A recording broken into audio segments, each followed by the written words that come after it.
Hi friends, welcome back to channel Vinod's Kitchen. இன்னைக்கு வீடியோல நம்ம இன்ஸ்டன்ட் நெய்யப்பம் ரெசிபி தான் பார்க்க போறோம். ரொம்பவே சாஃப்ட்டாவும் டேஸ்டாவும் இந்த நெய்யப்பம் எப்படி பண்றதுன்னு பார்க்கலாம். வாங்க வீடியோக்குள்ள போலாம்.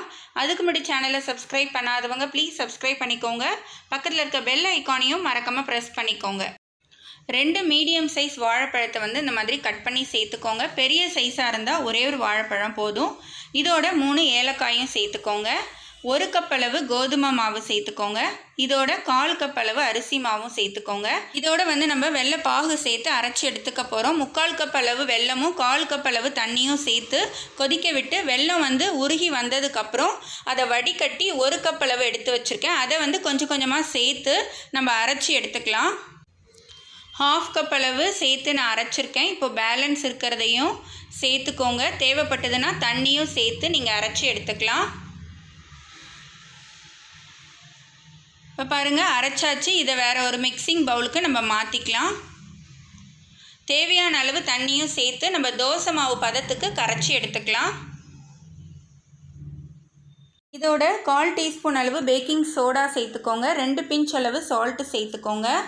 1 டேபிள் ஸ்பூன் அளவு கருப்பு எள் சேர்த்துக்கோங்க. இது எல்லாத்தையுமே நல்லா மிக்ஸ் பண்ணி எடுத்துக்கோங்க. இதோட இப்போ தேங்காவை வந்து நம்ம நெய்யில் வறுத்து சேர்த்துக்கலாம். பேனில் வந்து 1 டீஸ்பூன் அளவு நெய் சேர்த்துக்கோங்க.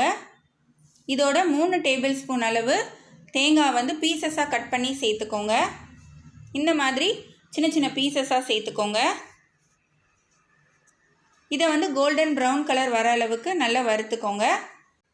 நம்ம பீசஸாக கட் பண்ணி நெய்யில் வறுத்துட்டு சேர்க்கும்போது ஆப்பம் வந்து டேஸ்ட்டாகவும் இருக்கும், நல்லா வந்து வாசனையாகவும் இருக்கும்.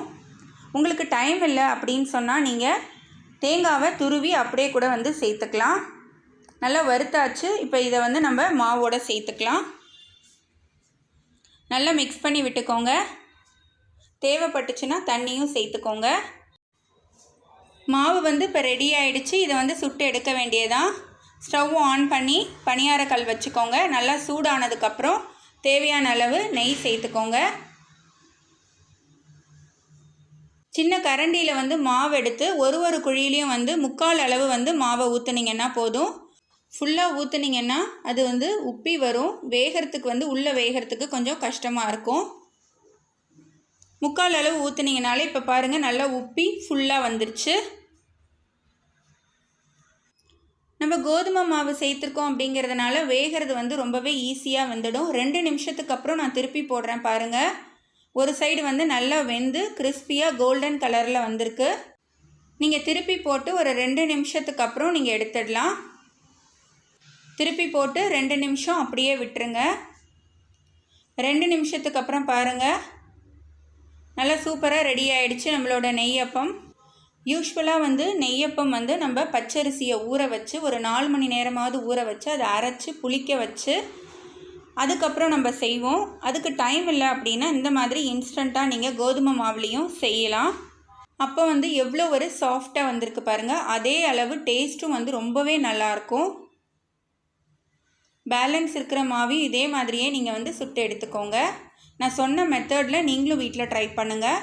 உங்களுக்கு இந்த ரெசிபி பிடிச்சிருந்ததுன்னா லைக் பண்ணுங்கள், ஷேர் பண்ணுங்கள். எப்படி இருந்துச்சுன்னு எனக்கு மறக்காமல் கமெண்ட் பண்ணுங்கள்.